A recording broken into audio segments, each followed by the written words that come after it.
Magandang araw po mga kababayan sa Pinilang Alakbayan. Napakaganda po ng panahon. Medyo nagbo-warm na, pero may konting lamig pa rin.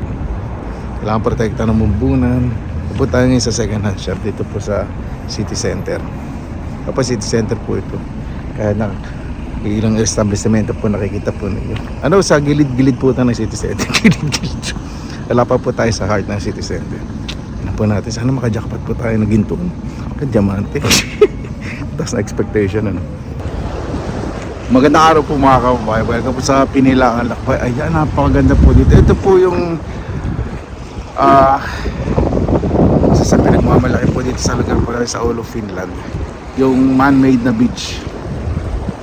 Inayos po kasi masyado malalaki mo ba hindi makapag-swimming po yung mga tao. Pero mas gusto ko po yung dating natural look eh. Pero nahihirapan po kasi may na-accident, may nadudula sa bato. So ngayon mas inayos po. Ito tinatayan ko po. Naku, mag-fishing po ko dito sa mga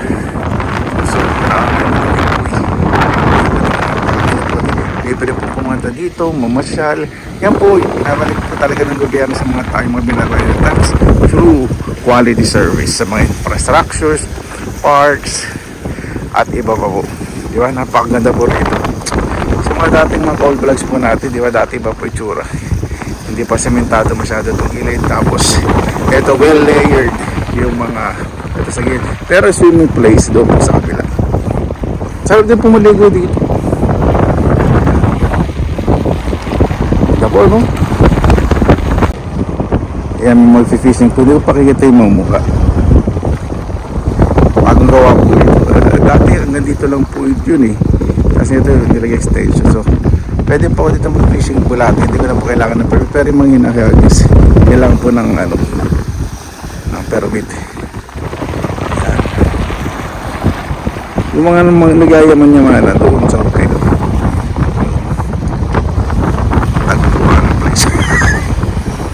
Ganda po, no?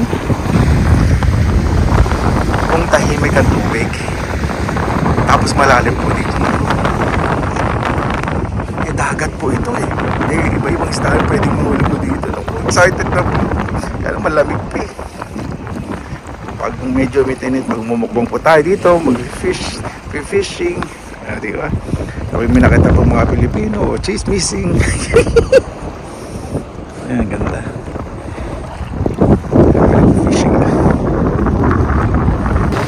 Galing po ng mga upuan, makakapal po na kahoy, pininturahan, taas may bakal sa ilalim. Wala po kasing anay po dito sa Finland eh.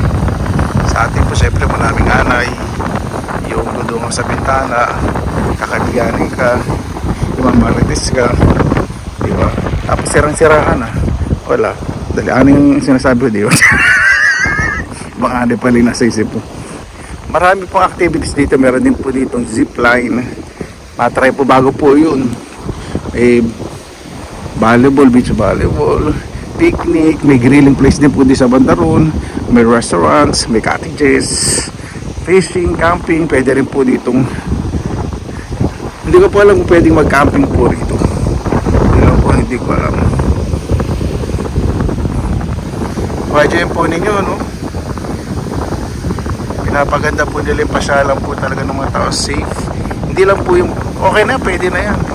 Iniisip din po nila yung safety ng mga matatanda, ng mga disabled, ng mga PWD. Yan. Kaya napakaganda po. Kasi po yan, kalinisan, respeto, pagmamalasakit, pagmamahal sa kalikasan. Sobrang hanga-hanga po. Hindi po nila masyado in-spoil po itong side po ng beach sa Bandarin. Pero siya po yung natural looking, natural look.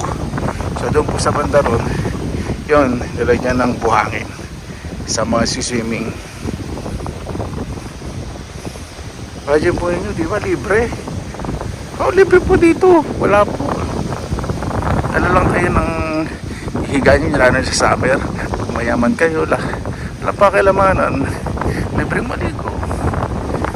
Ito po yung sinasabi na ang buwis na pinaghirapan, kasiyahan ay binabalik po sa mamamayan. Huwag ka nang magkakasabi ka dun di ba? Ayan, ito po yung sinasabi ko po sa inyo na nilagyan po ng buhangin. Dati po puro bato po yan. Doon lang po talaga ang sisinip. Mas pinalawak. So, hindi na po masyadong siksikan. Oh, meron pa yung kahoy dati. Yung mga bench na upuan na nabubulok na po kasi eh. Yan po.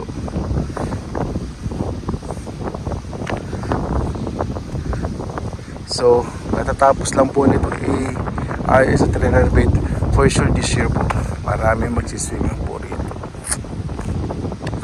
Tapos ayun po yung restaurants. Siguradong maraming magmamayaman dyan sa summer. Isa na ako. Ayun pala yun, zipline. Yung pababa. Ano pa yung bayad? Mamaya 5 minuto babayaran mo 20 yun. Babayad ko na sa okay po kayo po tayo mahala. Hindi, iba rin po yung experience. Pero mas gusto po yung dati po ganito eh. Wala pong konkretong daanan. Kaprasan lang po. Parang ito lang pala. Tapos dito puro buhangin. Tapos yung mga may beach grass. Yung blue na grass na wala nga eh. Mas gusto po yung dati. Yung talagang natural. Yung walang retoke eh. Walang rejuvenate. Walang botox. Sa landscape eh ganun. Yung mga puti sayang. Hindi ako napagdala ng plastic. Nakita mga bote. Tinatabi po nila mga bote kasi meron po talaga na umuha. Pagdala ng plastic po. 15 cents din po. Nakita din ako doon sa mga doon sa ihawan doon. Tingnan natin para sa akin. Dapat pala nila ang plastic. Pero susunod nga pag namasyal ako dito mga pag-warm na ngayon malamig. Sakit po sa kamay.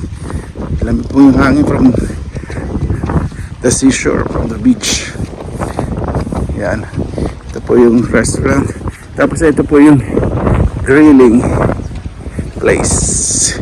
Bawal po mag-grill po doon.